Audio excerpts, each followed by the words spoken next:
نبی پاک نے انہیں بھائی بھائی بنایا، مکے اور مدینے والوں کو۔ یہاں آپ نعرہ لگا رہے تھے ابھی فلسطین زندہ باد کا۔ میں آپ سے عرض کروں، آپ نے ناراض نہیں ہونا مجھ سے، ہم نا ایک مخصوص چکی کے گرد پھرنے والے لوگ ہیں۔ فلسطین پہ بم کوئی آج تو نہیں نا برسے، بڑی دیر سے برس رہے ہیں، اور جن دنوں بم تیز ہوتے ہیں ان دنوں ہم کو جلوس جلاس نکالتے ہیں تھوڑا بہت، اس کے بعد چھٹی۔ ان کو تو روز تکلیف دی جاتی ہے اہل فلسطین۔ آپ 5 فروری کو منائیے گا یوم کشمیر، تو کیا اس کے علاوہ کشمیر والے سکون میں رہتے ہیں؟ ہمارا روٹین کا کام ہے، ناراض نہ ہونا مجھ سے، میں آپ کو صحیح کہہ رہا ہوں۔ ہم کسی ایک چیز کے پیچھے تھوڑی دیر کے لیے اٹھنے والے لوگ ہیں، وہ معاملہ ختم ہو گیا، دب گیا۔ وہ جو بچے قتل ہو گئے تھے، بچوں کے سامنے ماں باپ سائیوال میں، ان کو سزا مل گئی تھی مجرموں کو۔ وہ جو خاتون بیچاری موٹر وے پہ تکلیف میں آئی تھی، اس کے مجرم پہنچ گئے، لیکن قوم بھول گئی، چھٹی ختم، کوئی نیا موضوع دیکھیں گے۔ یہ وہ قومیں ہوتی ہیں جو تدبر سے فیصلے نہیں کرتی، جن کا مزاج ہوتا ہے کہ چلو جو خبر آج کل ہے، جن لوگوں میں سیلاب آیا تھا ان سب کے مکان بن گئے، بستیاں آباد ہو گئی، کاروبار چل گئے، خبریں ختم ہو گئی، ہم کسی اور کام لگ گئے، مزاج بن گیا ہمارا۔ جو نئی خبر آئے گی تو دیکھی جائے گی، موبائل تو چلانا ہے نا، کوئی نہ کوئی پوسٹ تو لگانی ہے نا، آج کل جو چلے گی وہ لگا دیں گے۔ وائرل چیزوں کے ویسے ہی قائل ہیں ہم، اور ہمارے بچوں کو مشہور ہونا ہے، کچھ بھی کر کے ہونا پڑے۔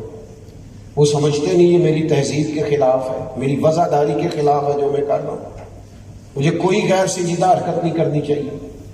میرے عزیز، میں تو 100 سالہ تاریخ میں نے پڑھی ہے، فلسطینی اور اسرائیلیوں کا مسئلہ کیا ہے۔ یہ کوئی آج سے تکلیف دے رہے ہیں؟ کون ان کو سپورٹ کرتا ہے سارے زمانے کو پتا ہے، کون ان کی پشت پناہی کرتا ہے؟ مسلمان آپس میں ٹوٹے ہوئے ہیں، وہ تو نہیں ٹوٹے ہوئے۔ وہ تو جب بھی مسلمان کا مسئلہ آتا ہے وہ ایک جماعت ہوتے ہیں۔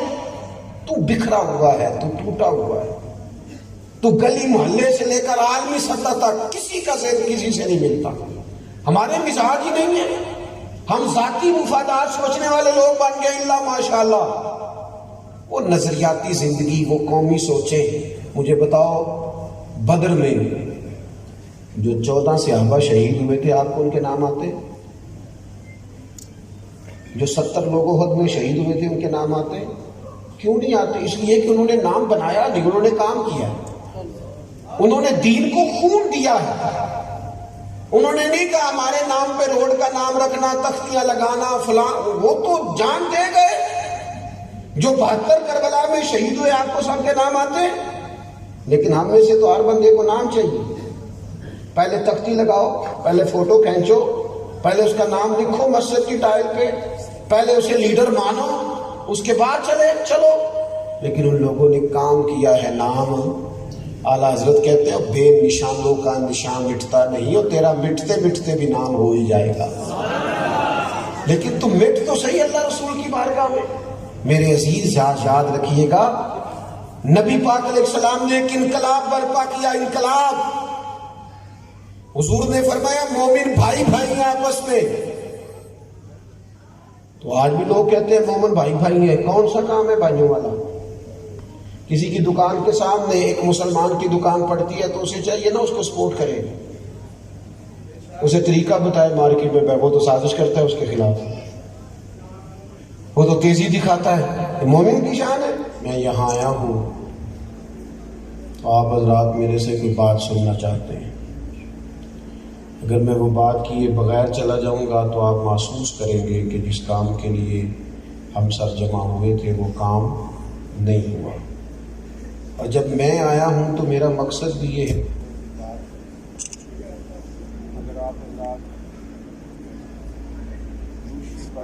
نعرہ تکبیر، نعرہ رسالت، نعرہ حیدری، نعرہ حیدری۔ اور اگر آپ میری بات نہیں سنیں گے تو مجھے بھی تکلیف ہوگی کہ یار میں نے تو ان کو بات سنانے کے لیے سفر کیا، میری بات ہی نہیں سنی۔ تو یاد رکھیے گا کہ مقصد، جب تک آپ جس کام کے لیے جمع ہوتے ہیں، جس کام کے لیے آتے جاتے ہیں، جب تک اس مقصد کو نہ سمجھا جائے، چیزیں مکمل نہیں رہتی. حضور تشریف لے آئے، رب کا بہت بڑا فضل ہے، اللہ کا سب سے بڑا کرم ہے. پر جس مقصد کے لیے تشریف لائے اس مقصد مبارکہ کو سمجھنا بھی امت کے لیے نہایت ضروری ہے. فرمایا کما ارسلنا فیکم رسولا منکم یتلو علیکم آیاتنا ویزکیکم. فرمایا جیسا کہ ہم نے تمہیں میں سے تمہیں ایک رسول عطا فرمائے ہیں، وہ تم پر ہماری آیتیں پڑھیں گے اور تمہیں پاک فرما دیں گے. نبی پاک علیہ الصلوۃ والسلام تعلیم کتاب و حکمت کے لیے تشریف لائے.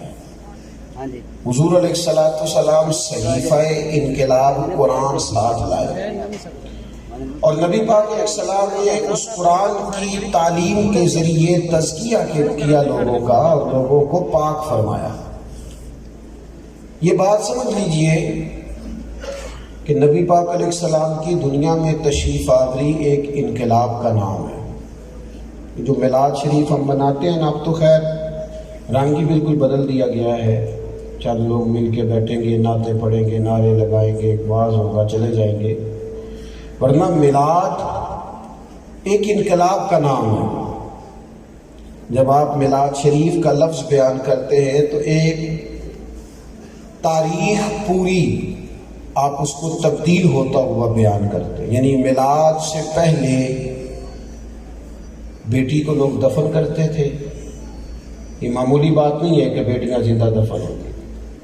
اور میلاد کے بعد کی تاریخ یہ ہے کہ اب بیٹی باقاعدہ قانوناً یعنی شرعی قانون کے تحت پوری حقدار ہے، وارث ہے اپنے باپ کی جائیداد کی. یہ ایک انقلاب ہے، اس کو آپ سمجھیں. یعنی نبی پاک علیہ السلام کی تشریف آوری سے پہلے انسانوں کو بازاروں میں بیچا جاتا تھا، خرید و فروخت ہوتی تھی، غلام بکتے خریدے جاتے. حضور تشریف لائے تو نبی پاک نے فرمایا اب ان کو بھیڑ بکریاں نہیں تم سمجھو گے، بلکہ فرمایا تمہارے غلام تمہارے بھائی ہیں. اور ویسے تو سارے کہہ دیتے ہیں نا تو میرا برا ہے، لیکن اللہ کے رسول نے نا شرائط کے ساتھ بھائی کہا. یہ سیاستہ میں ابو داؤد شریف میں حدیث موجود ہے. فرمایا تمہارے بھائی ہے غلام، اور اگلی شرطیں بھی لگائیں. فرمایا جس طرح کا تم نے خود کھانا ہے اس طرح کا انہیں بھی کھلانا ہے، اور جس طرح کا تم نے خود پہننا ہے اس طرح کا انہیں بھی پہنانا ہے، اور ان کی طاقت سے زیادہ انہیں کام بھی نہیں بتانا. میرے عزیز یہ ایک انقلاب ہے. حضرت ابو ذر غفاری رضی اللہ تعالیٰ عنہ کو دیکھا تھا لوگوں نے کہ انہوں نے بھی اس طرح کے کپڑے پہنے، ان کے غلام نے بھی پہنے ہوئے. تو پوچھنے والے کے لیے بات، اچھا بیٹا آپ صرف ویڈیو چلانے تو نہیں نہ آئے، بات پر توجہ کریں، میری بات سنیں. اللہ آپ کو مہنگے مہنگے موبائل دے، کدے چھڑنے بھی چاہیے، اللہ سلامتی عطا فرمائے. غور کریں کہ عرض کر رہا ہوں. اچھا ایک دوست جو موبائل لے کے کھڑا ہوتا ہے اس کا یہ خیال ہوتا ہے کہ شاید میرے کو نہیں اور کسی کو لایا ہی نہیں. اللہ کے بندے سب کے پاس ہے، اگر سارے کھڑے ہو جائیں گے تو جو پیچھے بیٹھے ہوں گے وہ کتنی تکلیف میں آ جائیں گے، انہیں نظر ہی نہیں آئے گا، معاملہ الجھ جائے گا. تو آپ مہربانی فرمائیں، اس پر اتنا شہید ہونے کی کیا ضرورت ہے. اللہ تعالیٰ آپ کو برکت دے. توجہ کریں میری بات پر.